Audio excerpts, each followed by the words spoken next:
봉독드릴 말씀은 요한복음 5장 39절 말씀입니다.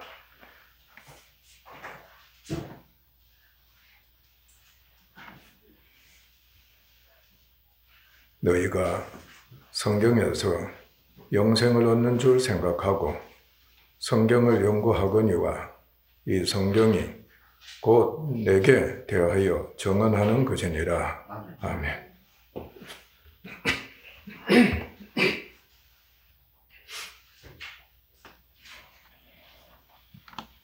오늘 드릴 말씀은 율법과 그리스도에 대한 말씀입니다. 우리 교회는 어느 교회보다도 율법에 대해서 많은 가르침을 받았습니다. 율법으로부터 해방된 교회라고 하면서 왜 그렇게 율법에 대해서 많은 가르침을 하느냐 반문도 할 수가 있습니다. 우리는 율법의 주인입니다. 우리는 율법을 종으로 삼아서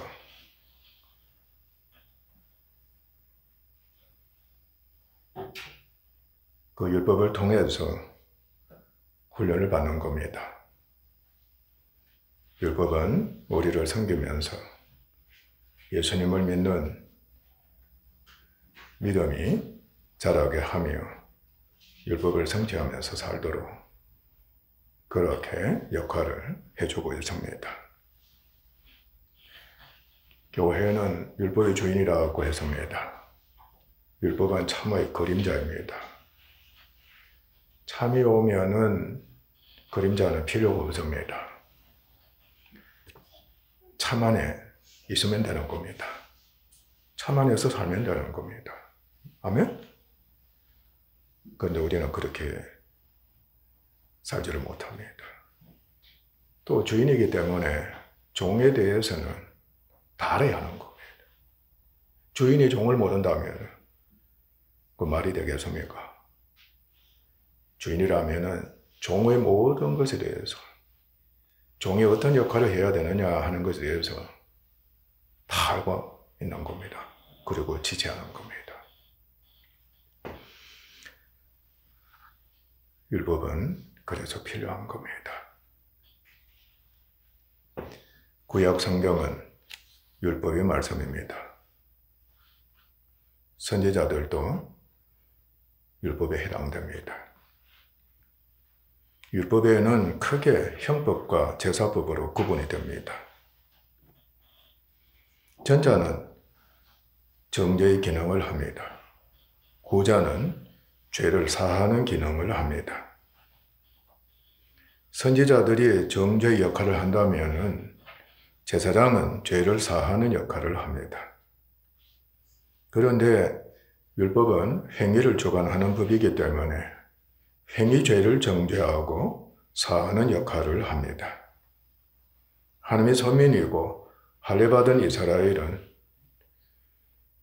그들은 특별한 은혜를 입었기 때문에 하나님의 선민이 된 겁니다.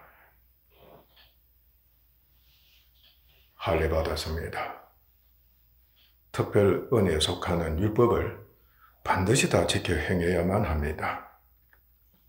다 지켜 행하면은 영생도 하나님이 은혜로 주십니다.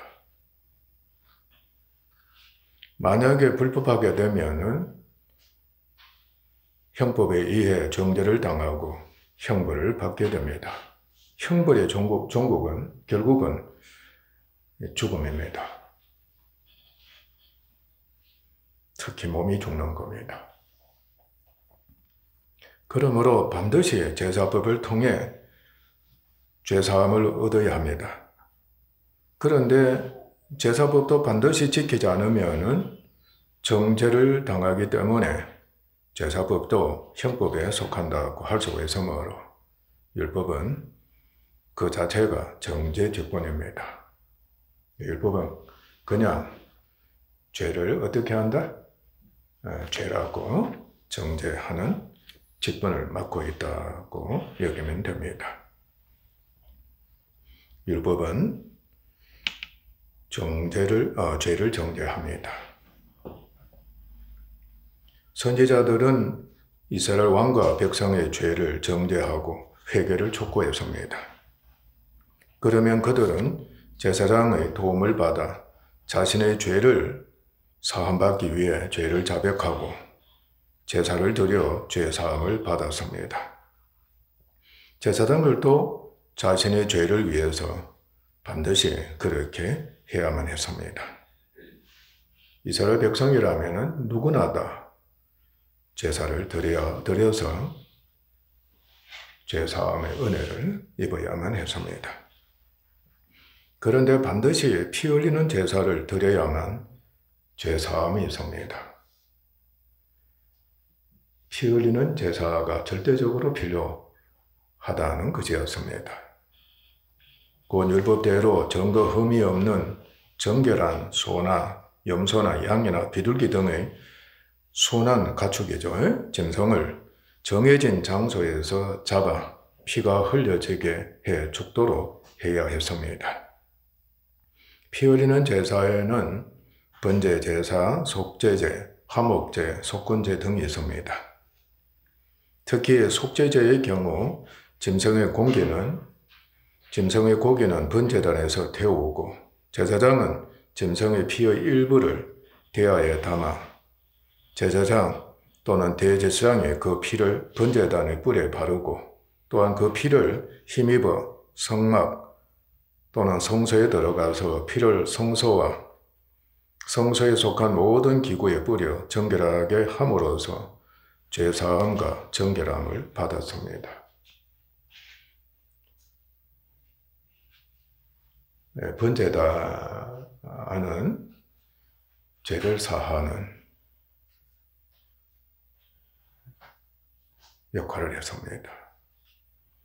그러니까 번제단 앞에서 짐승을 잡는 겁니다. 죽이는 겁니다.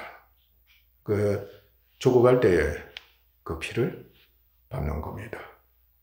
그래서 피를 세수대야가 그냥 대야에 담는 겁니다. 일부입니다. 그리고 나머지는 번제단 안에 버리게 됩니다. 그리고 그 피를 번제단 안에 그 뿌리에 소위 네 군데 기둥으로처럼 되어 있습니다. 그래서 그 뿔을 바르는 겁니다. 그 뿔에 피를 바릅니다. 그러면 죄사함의 역사가 있습니다. 또 성소 안에 들어갈 때도 피를 의지해서 들어가야만 했습니다. 그러니까 성소에 있는 모든 기구들 피로서 한편은 뿌린다든지 바른다든지 해가지고 깨끗함을 입어야 했습니다. 향단에서도 뿔이 있습니다. 그곳에도 피를 바르는 겁니다. 그곳에도 역시 죄사함의 역사가 일어나게 됐습니다. 가장 중요한 곳은 지성소였습니다. 하나님이 임재할 새는 지성소, 법궤 뚜껑인 지성소 역할을 합니다. 법궤 앞에도 피를 뿌리고 그리고 둘레도 피를 뿌리고 그렇게 해야만이 하나님의 노가 그치게 되는 겁니다. 소위 말하는 완전 무결하게 죄를 사함받는 역사가 일어나게 되는 것이었습니다.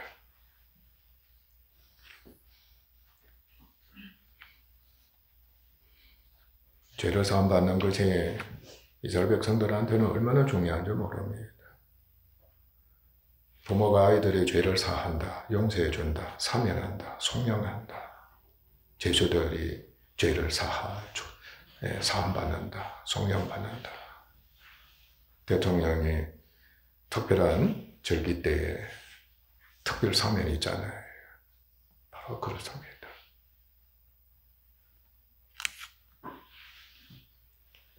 제사장과 짐승은 장차 오실 그리스도의 모형입니다. 곧 그리스도께서 대제사장이 되시고 그의 몸이 죽고 피 흘림으로 말미암아 영원한 구속과 정결함이 있고 하나님과 교제가 있게 하신 것입니다. 그런데 신약은 율법의 역할과 한계를 완전하게 드러내 알게 합니다. 곧 율법은 장차 올 참 형상의 그림자이고 복음입니다. 또 예수님께서는 복음 자체 말씀이시죠. 복음 자체가 되십니다. 참 형상이라 할 때는 원형입니다. 원형. 근본이라, 본질이라는 뜻입니다. 믿음에서 난 것이 아니다. 율법은 명심해야 합니다. 믿음에서 난 것이 아니다. 여러분이 믿음 안에서 율법을 사용하는 것은 괜찮은데 믿음으로 말미암아 오는 율법이다. 여러분들 자녀에 대해서 내가 너를 믿는다고 하면서 율법을 적용시키는 경우가 허다합니다. 주의 종들도 마찬가지입니다. 믿기 때문에 그러하다 하는 겁니다. 있을 수 없습니다. 율법과 믿음, 복음은 한편은 별개입니다. 아멘? 항상 율법은 그림자 역할이고 복음은 참이다. 그걸 뚜렷하게 구별하고 알아서 얘기하는 겁니다.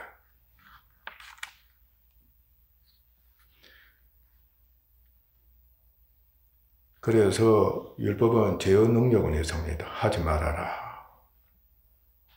제어할 수 있는 능력은 있습니다.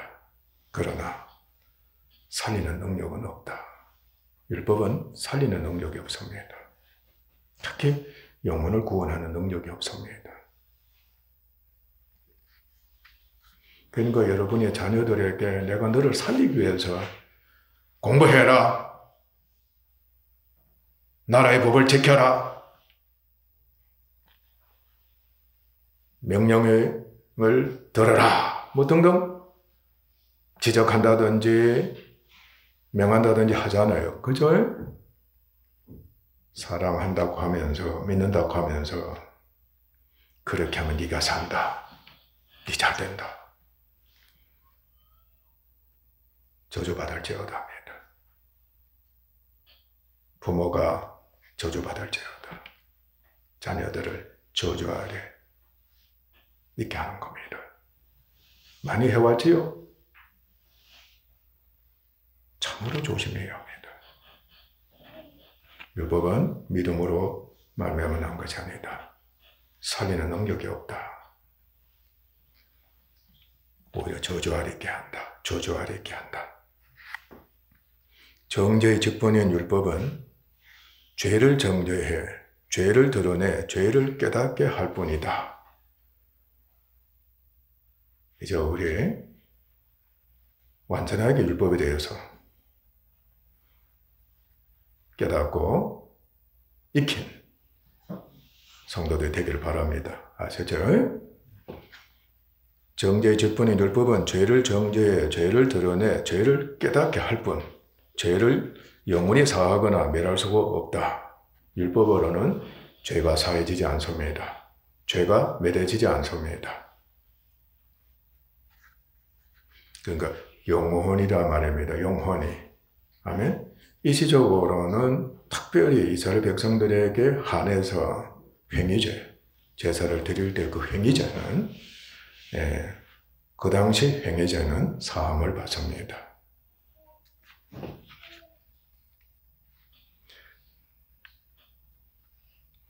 비록 이스라엘 백성들이 속죄제를 드리지만은 단번에 영원히 죄사함과 정결케 되는데 다시금 죄를 깨닫는 일이 없어야 되는데 그러나 언제나 죄를 다시 생각나게 하기 때문에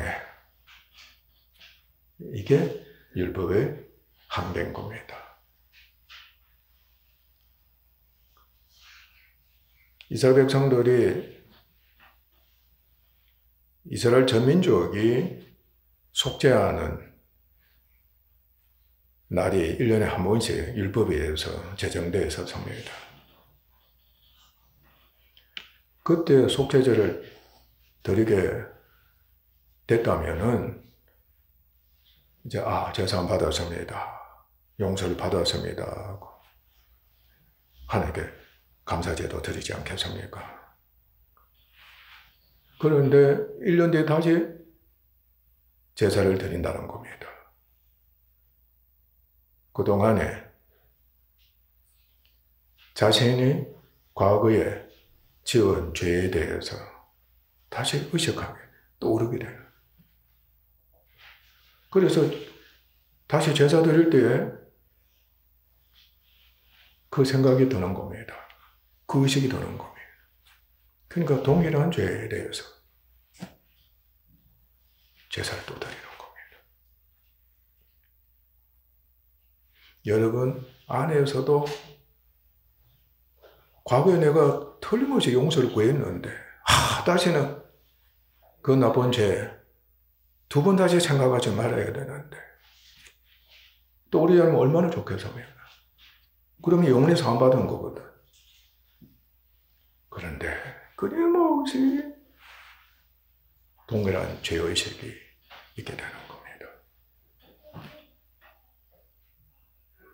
결국은 미쳐버리는 사람들이 참 많습니다. 자살도 합니다. 죽어지지 않는 겁니다.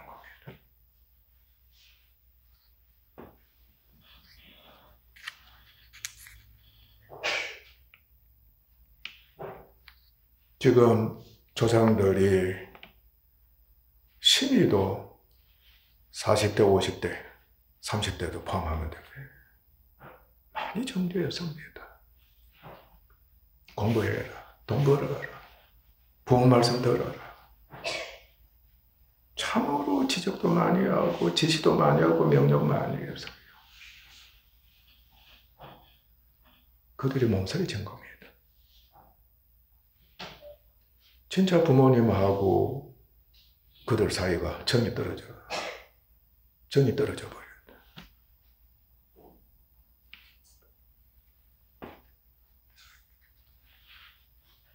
부모는 자녀를 위해서 헌신했습니다. 진짜 희생하고자 했습니다. 희생도 했습니다. 그런데도 불구하고 자식은 부모를 멀리 했던 겁니다.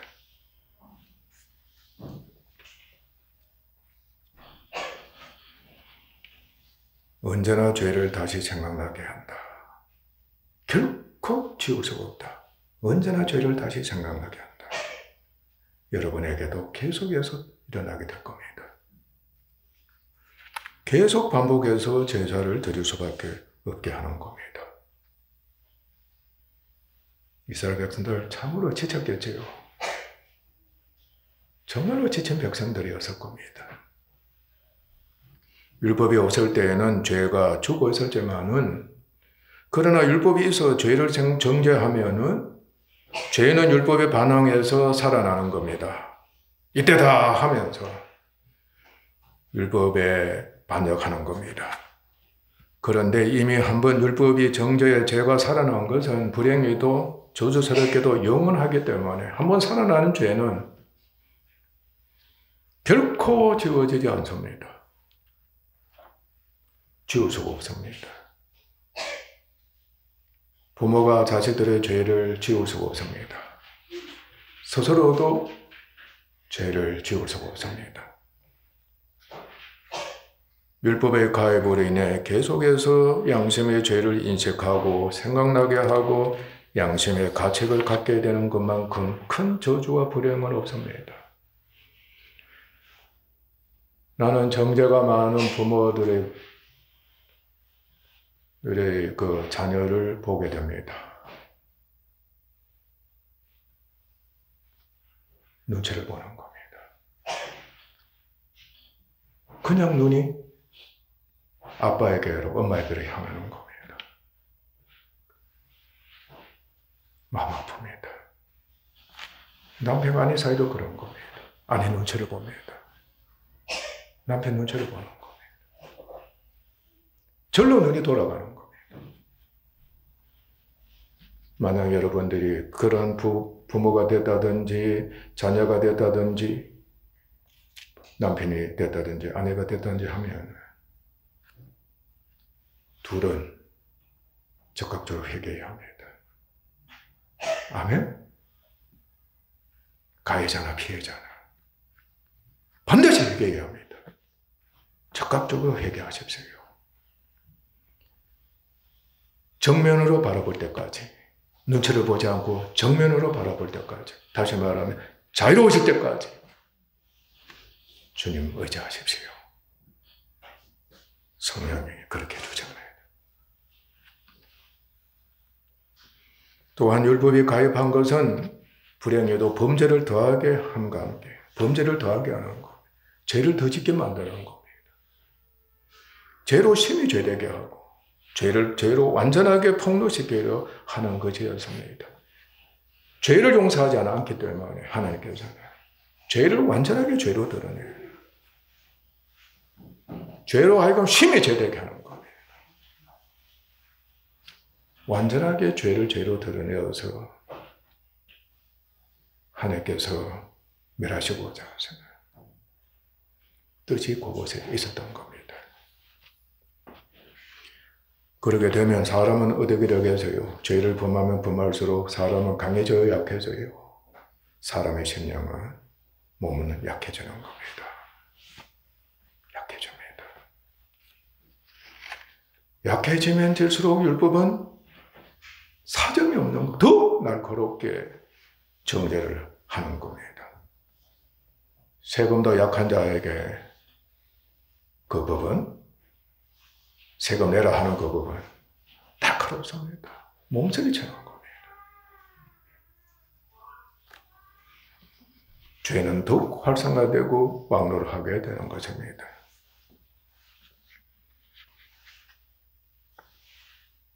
정죄하는 법이 얼마나 무서운 것인가를 경험하고 있는 사람은 몸살치는 겁니다. 일평생 그 죄의 짐을 너무나도 무겁게 짊어지고 살아갈 수밖에 없는 운명입니다. 그리고 중요한 사실은 율법으로 말미암아 죄가 기회를 타서 살아난다. 우리 속에서, 사람 속에서 각양 탐심을 일으킨다. 죄는 빗나가는 것이라. 죄는 결핍이라. 탐욕을 일으키면서 굶주린 사자처럼 되게 맞는다 그랬죠. 계속해서 끊임없이 욕망과 사욕과 정욕과 탐욕과 위해서, 충족시키기 위해서 살해하는 겁니다. 그것으로 우리로 죄를 계속 짓게 만들고 계속 죽이는 겁니다. 특히 영혼은 갈수록 약해지는 겁니다.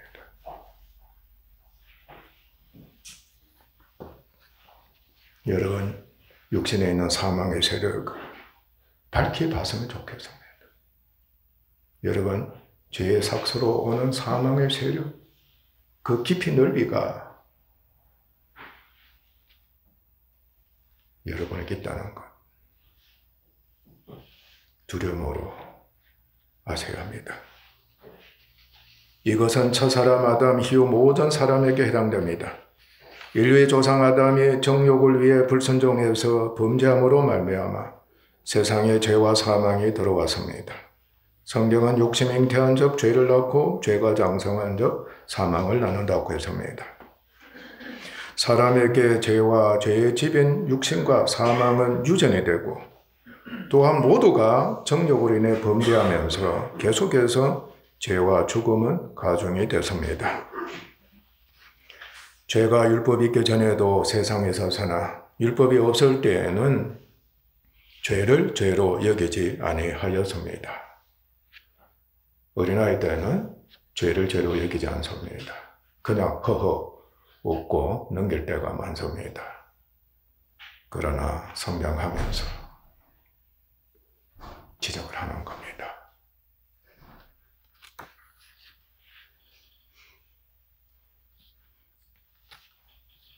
율법이 없을 때에는 죄를 죄로 여기지 않아야 했지만 그러나 죄와 사망은 왕노를 했습니다. 모든 사람들이 다 죽었습니다.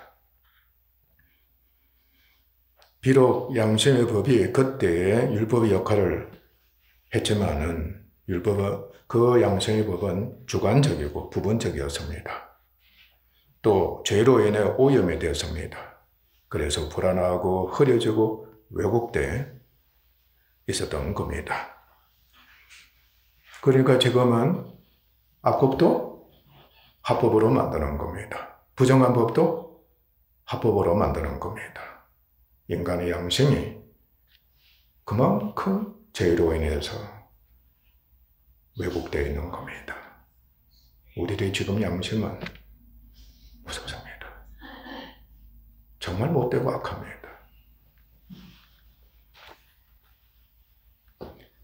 그러나 하나님의 특별한 은혜로 이스라엘에게 죄를 정죄하는 완전한 율법이 있게 되었고 영에 속한 이스라엘인 교회 역시 바로 우리들입니다. 죄의 집인 육신과 우리에게 육신이 있습니다. 죄의 집이 있습니다. 죄에 속한 옛사람이 있기 때문에 또 죄의 몸이 있기 때문에 율법을 상대하고 있는 겁니다. 아멘? 육신이 있는 동안, 옛사람이 있는 동안, 죄의 몸이 있는 동안 필연적으로 율법은 가입되어 있습니다. 율법은 모든 사람을 죄와 심판 아래 가두는 역할을 합니다. 완전하게 사람들로 하여금 죄 아래, 심판 아래 가두기 위해서 하나님께서 율법을 이스라엘 백성들에게 주신 것이었습니다. 또 우리들에게도 여전히 율법이 종으로서, 주인이 아니고 종으로서 역할을 하게 하신 겁니다. 그래서 죄는 율법을 이용해서 이미 죄로 인해 죽은 사람, 영혼이 죽은 사람을 계속 그 영혼을 죽이고 있는 겁니다. 사망의 세력, 즉 그 깊이, 그 넓이, 특히 깊이가 갈수록 깊어지는 겁니다. 수렁에 자꾸 빠져들어가는 중이 있다는 뜻입니다. 여러분이 믿음을 하지 않으면 사망의 그 세력은 갈수록 깊어져요. 그 깊이는 상상을 초월하고 음부라고 그랬잖아요. 천사들이 가는 곳은 무저겜이라고 그래서 깊이가 없는 거. 음부도 한편은 깊이가 없을 정도로 무저겜보다는 못하지만 낫지만은 못한 게 낫지만은 깊습니다. 끝이 없습니다.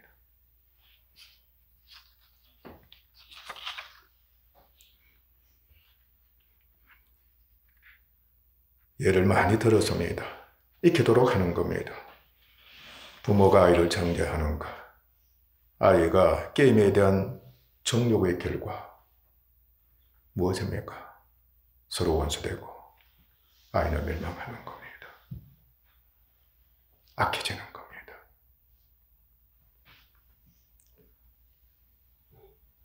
부모가 장자에 대한 죄의 욕망, 여러분들도 지금 흔적이 있습니다. 과거 부모보다는 못하지만은, 낫지만은, 이제 그걸 자꾸 못하다고 표현한 게 돼버렸는데, 낫지만은 여전히 지금 딸이든 아들이든 맞이에 대해서는 죄의 욕망입니다. 죄의 욕망입니다. 욕심이 굉장히 많다. 그것들을 정죄하면서 자신의 욕망을 충족시키고자 하는 겁니다. 네가 잘 되면 된다. 네가 잘 되면 된다. 너를 위한 것이다. 한편은 맞습니다. 그러나 자신의 욕망을 충족시키고자 하는 겁니다. 정죄 속에는 반드시 죄의 정욕이 왕노를 합니다. 명심하셔야 합니다.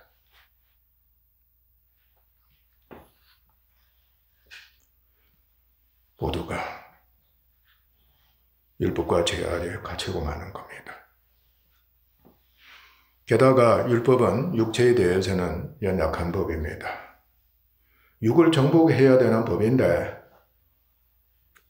오히려 육체에 대해서는 약한 율법인 것을 성경은 가르치고 있습니다. 이스라엘은 율법을 지킨다고 하면서 계속해서 율법을 어기고 우상 숭배를 해서 하나님을 진노하게 해서 자연재해도 당하게 되고 이방 나라의 압제 등을 통해서 하나님의 심판을 스스로 자초했습니다. 율법을 흠없이 지킨 경건한 유대인들에게도 동일하게 임했습니다. 죄는 율법에 반응해서 정욕을 일으켜 정욕을 위해 육체의 모든 일을 도모하게 했던 겁니다. 이스라엘이 속에 있는 정욕을 위해서 우상 숭배를 하는 죄를 범한 겁니다.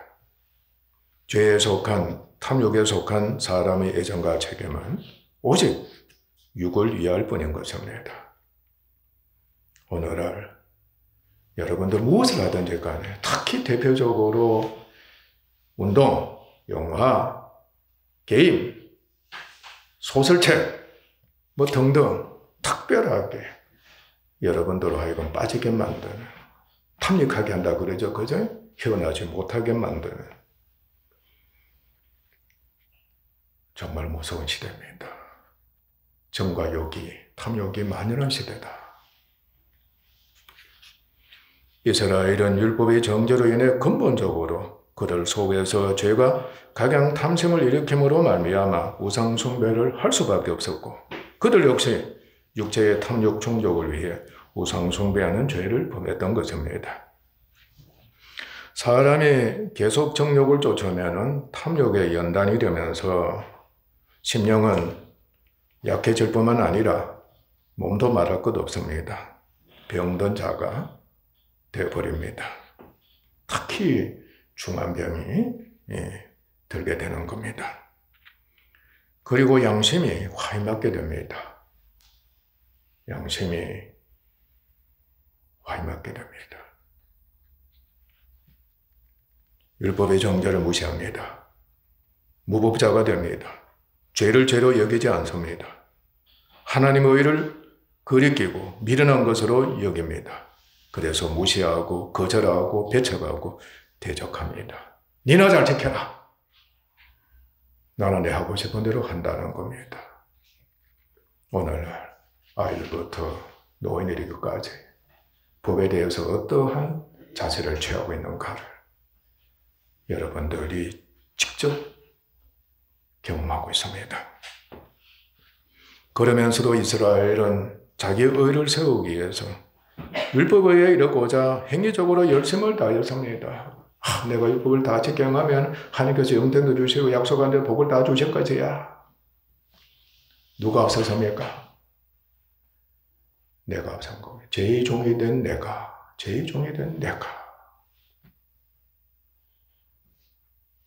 열심히 수고해서 법을 다 지켜 행해서 율법에 의해 이르면 약속하신 대로 영생도 하고 책 우두머리가 되고 부귀영화가 있다. 철저하게 믿고 소망하면서 그렇게 해서 살고 있습니다. 지금도 그러하는 겁니다.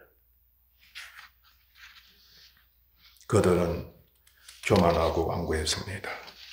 이것을 자랑하고 자긍했습니다.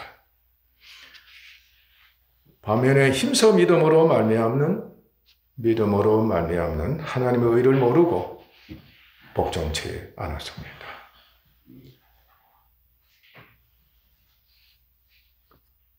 예수 그리스도를 배척할 수밖에 없었던 저들의 인간성이었던 겁니다. 결국은 멸망과 함께 하나님께로부터 버림을 당하고 말았던 것입니다. 그러나 율법은 또 하나 중요한 기능을 합니다. 그리스도에게로 인도하는 몽학선생이다. 초등선생이다. 가정교사다. 또는 유모다. 신하다. 집사다. 이 종인 겁니다. 역할을 합니다. 누구에게로 인도하는? 예수 그리스도에게로 인도하는 몽학선생이다. 그 친례 요한이 유대인들을 그리스도에게로 인도하는 것과 같습니다. 율법은 철저하게 죄를 정죄하지만 회개를 촉구하고 제사법을 통해 행위죄를 사함과 시험을 받게 하고 메시아를 소망케 했습니다.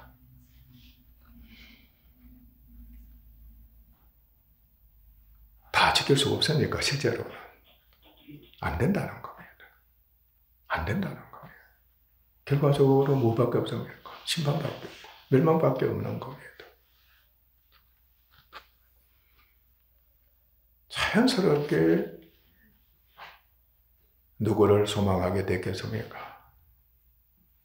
메시아를 소망할 수밖에 없는 하나님께서 그 은혜를 율법을 통해서 주신 겁니다. 죄를 단번에 영원히 속량받는 유일한 길은 오직 예수 그리스도를 믿음으로 말미암아서만이 가능하기 때문에 그리스도에게로 가라고 계속해서 촉구하면서 인도하는 겁니다. 부모들이요, 명심하셔야 합니다. 자녀를 정죄하지 않아 지적을 할 때 메시아가 누굽니까? 우리는 정치적 메시아를 많이도 의지하고 이용합니다. 돈 줄게, 공부시켜줄게, 사탕 줄게,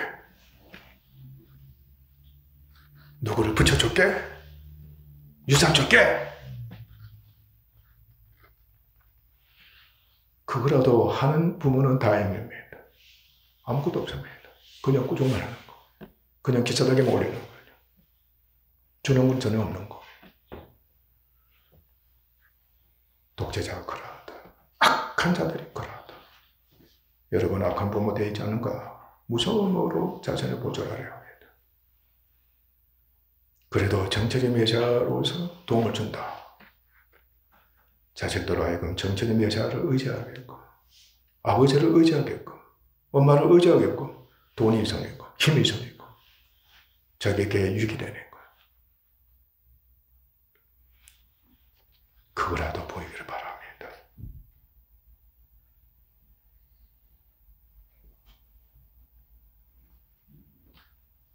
그러나 사랑한다 하면서 내가 늘 정말로 위해서 헌신한다는 그 마음을 보이면서 하시길 바랍니다. 그러나 그것은 안 됩니다.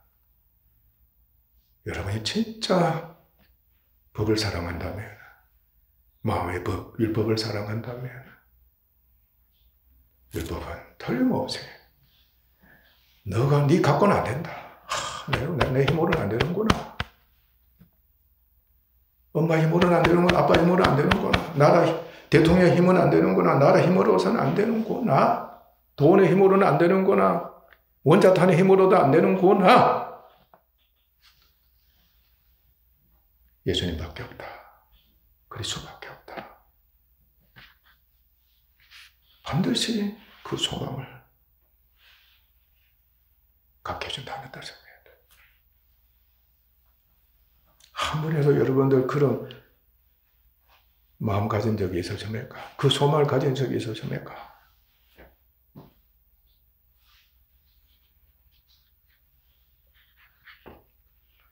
그래서 고난이 중요하다는 겁니다. 좋다. 너무나도 오랫동안 힘들었다. 안에서 메시아에 대한 소망이 그렇게도 강해질 수밖에 없는 겁니다. 영원하게 되는 것입니다.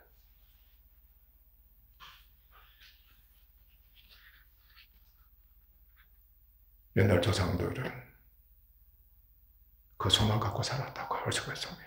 너무 가난하고 너무 배우지 못했고 너무 압제가 심해서니까 너무 고통이 심해서니까 그래서 죽으면 좋겠다고 하는 부모들도 있었지만 또 한편은 강한 소망을 가진 겁니다. 강한 메시아에 대한 소망을 가졌다는 겁니다. 이스라엘 백성들이 얼마나 고통을 많이 겪었습니까? 그들은 메시아에 대한 소망을 가졌습니다.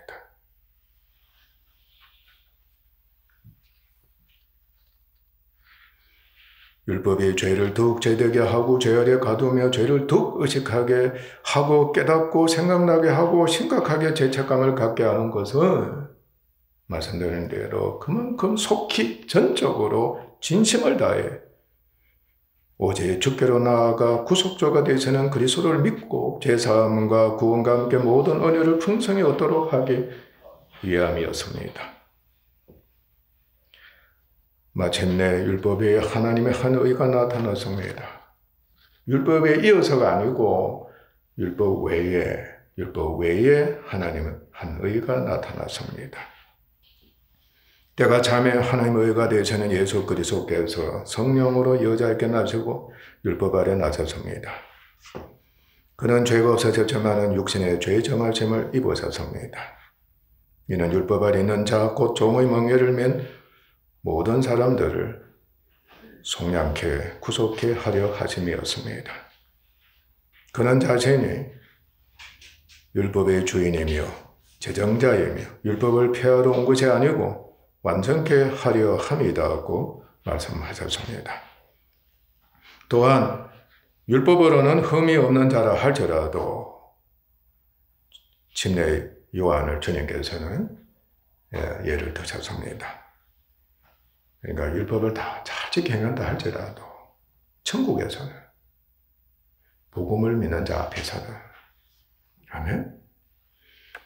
극히 작은 자라도 저보다 크다고 하신 겁니다.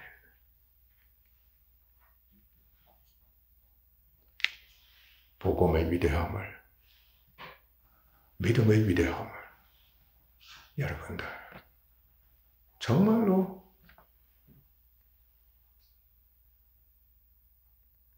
인정하시고 꽉 잡으려고 노력하셔야 합니다. 율법을 놓지 합니다. 율법을 잡으려고 하지 마세요. 그러면 세상을 잡을 겁니다. 돈을 잡을 겁니다. 사람을 잡을 겁니다. 천사를 잡을 겁니다.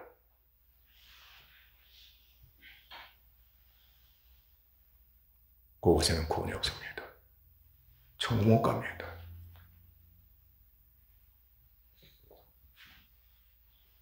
그리고 주님 말씀하셨습니다. 첫째로 내 마음을 다하고 목숨을 다하고 힘을 다하고 뜻을 다하여 너희 하나님을 사랑하고 다음에 이웃을 내 몸과 같이 사랑하는 것이 율법의 본질이다. 즉 핵심이다. 이상이라고 하셨습니다. 예수님께서는 시종 율법으로부터 자유하시고 주관하시며 사랑으로 율법을 완성하셨지만 유대인이시기 때문에 율법도 다 지켜 행하셨습니다. 마침내 십자가에 못 박히심으로 말미암아 율법을 영원히 성취하심과 함께 율법의 마침이 되시고 율법을 폐하셨습니다. 구속사의 성취에는 반드시 율법이 폐해졌다. 율법이 성취됐다. 이제 율법 시대는 마쳤다. 끝났다. 아멘? 이로 인해 그를 믿는 모든 자들의 죄를 사하시고 그들에게 성령을 부어주셔서 성령이 침례를 받고 영원히 구원을 얻어 새 사람 하나님의 자녀가 되면서 율법으로부터 영원히 해방되게 하시고 영과 사랑으로 율법을 성취하고 완성하는 그의 몸된 교회와 지체된 성도가 되게 하셨습니다. 유대인의 어떤 예수님의 제자들은 그와 그의 말씀을 믿음으로 말미암아 성령 침례를 받아 율법으로부터 자유했지만은 동족인 유대인들을 구원하기 위해 율법을 지켜 행했습니다. 그러나 이방인 교회는 바로 우리들입니다. 오직 믿음으로 말미암아 영으로 성령과 거듭난 영으로 율법을 성취하는 삶을 사는 겁니다.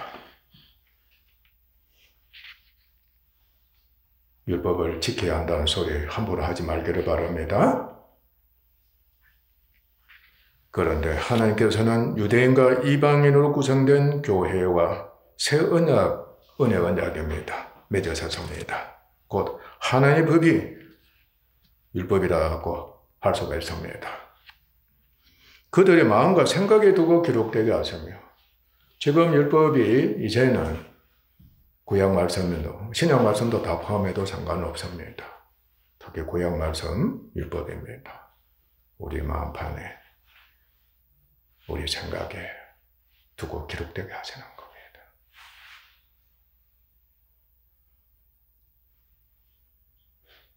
마음 안에 있는 겁니다. 생각에 하나님이 우리의 생각에 갖도록 하신 겁니다. 그들의 죄와 중요한 것은 우리들의 죄와 불법을 다시는 기억지 아니하신다는 것입니다. 아멘. 설령 율법이 우리 마음판에 기록되어 있다 할지라도 하나님께서는 우리의 죄를 기억하신다 안 하신다? 다시는 기억지 않으신다.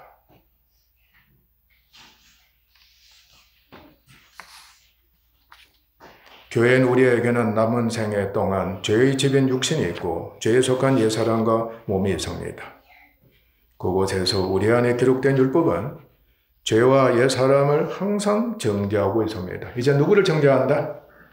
나를 정죄하는 것이 아니라 거듭난 나를 정죄하는 것이 아닙니다. 믿음의 사람인 나를 정죄하는 것이 아니라 의인인 나를 정죄하는 것이 아니다. 명심하셔야 합니다.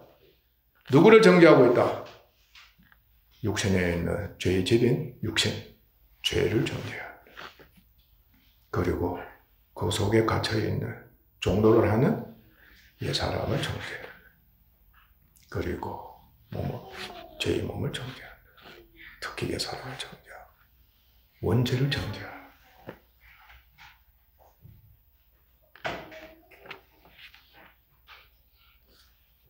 따라서 만약에 우리가 믿음으로 만지지 않으면 우리는 어떻게 되는 겁니까? 하나님께서 다시는 우리를 정죄하지 아니하시는 그 은혜에 입은 하나님의 자녀고 새 사람이 되었지만은 그것이 여러분의 근본입니다. 이젠 여러분의 본질이다. 아멘? 그런데 우리에게 육신과 옛사람에게 속하게 되는 불신앙이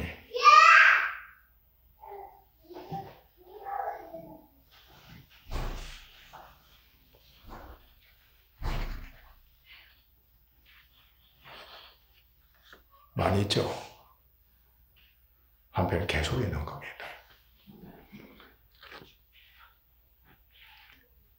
그러면 율법이 갓되는 겁니다. 율법이 정죄하는 겁니다.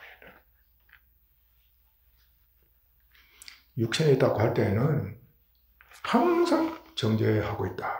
율법이 갓되어서 정죄하고 있다는 것을 여러분들이 인정하면 됩니다.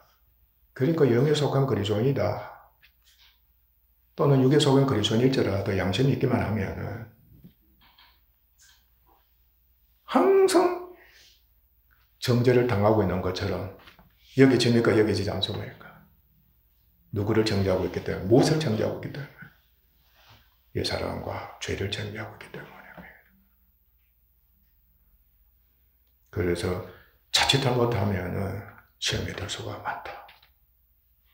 거기 빠지는 거. 내가 정말 구원받았을까? 여러분도 그런 적이 한두 번 아닐 겁니다. 내가 정말 구원받았을까? 속으면 안 됩니다. 만약 그 생각이 들 때는 나는 믿음으로 구원받았습니다. 하나님 자녀입니다. 세상이 되었습니다. 하나님께서 나의 죄를 다시는 기억지 않으십니다.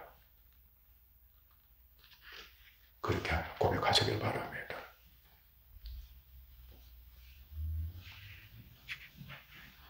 율법에 정결당하면서 불순종과 죄를 인식하게 되는 겁니다. 내가 죄를 범했구나. 그리고 죄가 자꾸 나로 하여금 죄를 범하게 만드는구나. 죄를 뚜렷하게 인식하게 됩니다. 갈수록 더 예리하게 죄란 존재를 확실하게 보고 알게 되는 겁니다. 그 육신에 마귀가 있고 사망이 있고 죄는 왕노를 하게 된다. 그것을 뚜렷이 알게 됩니다. 그리고 하나님의 진노가 있다는, 적극적으로 하나님의 심판이 있다. 하나님의 진노가 있다. 우리에게는 징계가 있다. 경험적으로 알게 되는 겁니다. 그러나 복음 안에 있음으로 적극적으로 회개합니다. 그러니까 시도 때도 없이, 그런데 적극적입니다. 미루지 않습니다. 미룰 필요가 없는 겁니다. 그냥 죄를 자백하는 은혜를 잊게 되면 어느 곳에 있든지 간에 제사 드리러 가는 것이 아닙니다. 아멘? 교회에 와서 하나님 나의 죄를 용서해 주세요. 교회당에 와서 그런 것도 아니에요. 친구야, 나와 같이 가자. 그것도 아닙니다. 또 오를 적마다 바로 그 자리에서 용서를 구하고, 주님, 죄를 대신 담당하셨습니다. 주님께 맡겨버리며 죄를 사하는 은혜, 죄가 정결해지는, 죄로부터 정결함이 있는 은혜를 입게 되는, 그래서 회복이 되는 겁니다. 바로 의인이 되고 바로 새 사람이 되는 겁니다. 그리스도께 맡기는 믿음으로 말미암아 다시 의인으로 회복이 됩니다. 그러나 믿음 안에서 의인으로 있으면은, 만약 우리가 죄를 짓지 않은 의인으로 계속 있다 할지라도 있으면은, 육신과 육신에 속한 옛사람과 몸이 있고 그곳에 율법이 정죄하며 하나님의 진노가 있어 고난을 겪지만은, 그 동일한 고난을 겪지만은 반드시 그러합니다. 옛사람에 속하면은 우리가 죄를 범한 자이기 때문에 회개해야 된다. 그런데 까닭없이 죄를 짓지 않았는데도 내 속에서 죄가 왕노를 한다. 하나님께서는 바로 그때 믿음의 실현이 되게 하는 겁니다. 믿음이 자라게 되는 겁니다. 그러니까 여러분 항상 양면성을 생각해야 합니다. 회개만 하는 것이 아닙니다. 아멘? 주여, 내가 내 죄를 용서를 해주시니 감사합니다. 우리는 믿음으로 우리가 죄를 사함받았다는 거, 또 이제 신앙이 자라면은 우리 세 사람이 성장하니까 그것도 발견하게 되고 알게 되는 겁니다. 그러나 그것만으로서는 안 됩니다. 계속 그렇게 되면 어린아이나 다름없는 겁니다. 믿음의 실현이 되는 거예요.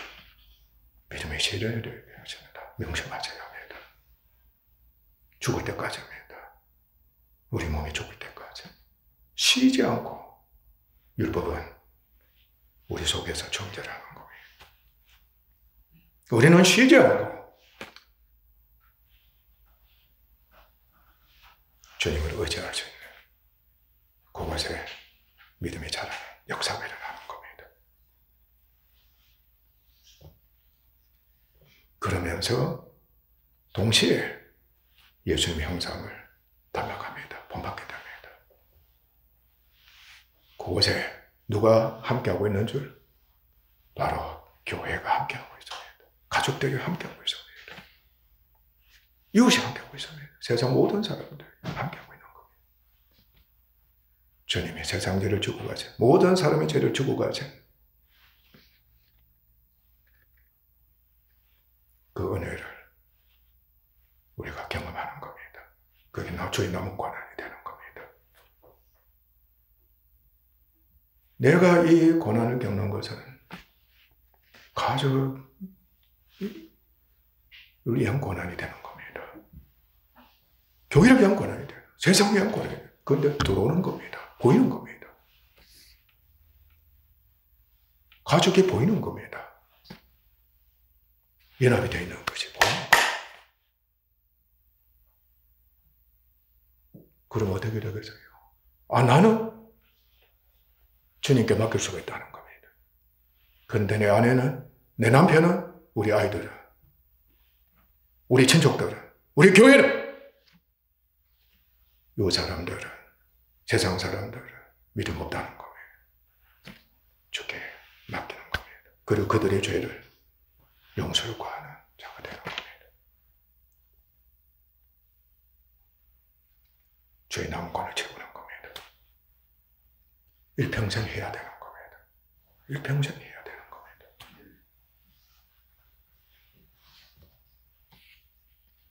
죄와 사망에 속한 옛사람이나 그곳에 처한 그리스도의 형상을 본받은 새 사람은 연약한 사람이기 때문에 연약한 사람, 명제 맞아야 합니다. 연약한 사람.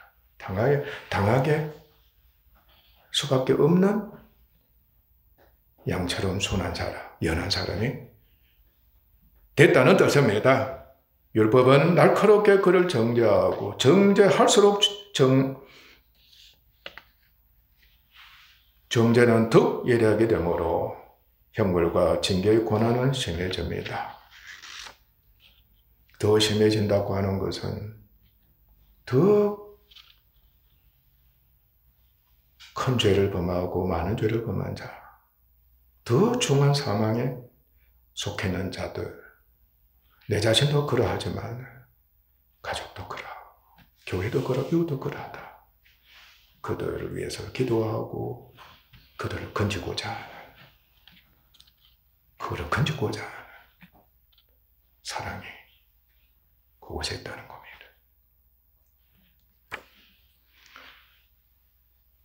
전자입니다. 옛사람입니다. 저주받음으로 영원한 멸망의 길을 가정하고 후자는 은혜로 말미암아 영원한 생명을 갈수록 풍성케 합니다. 여러분, 율법을 다 적행할 자는 없습니다. 오직 십자가로 율법을 영원히 성취하신 예수 그리스도를 행함 없는 믿음으로 대전제가 되어야 합니다.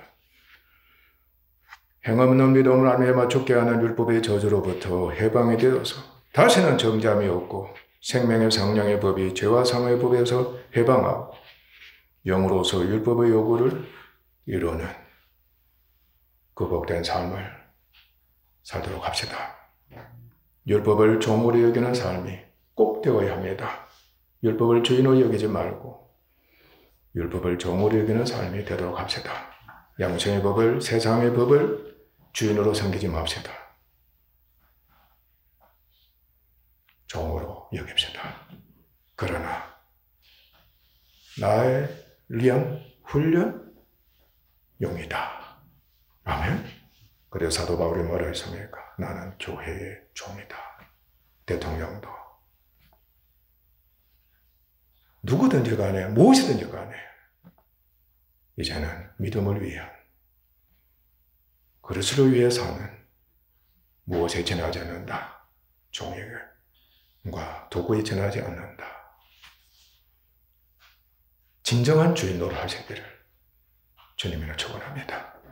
기도하겠습니다. 하나님 아버지 감사합니다.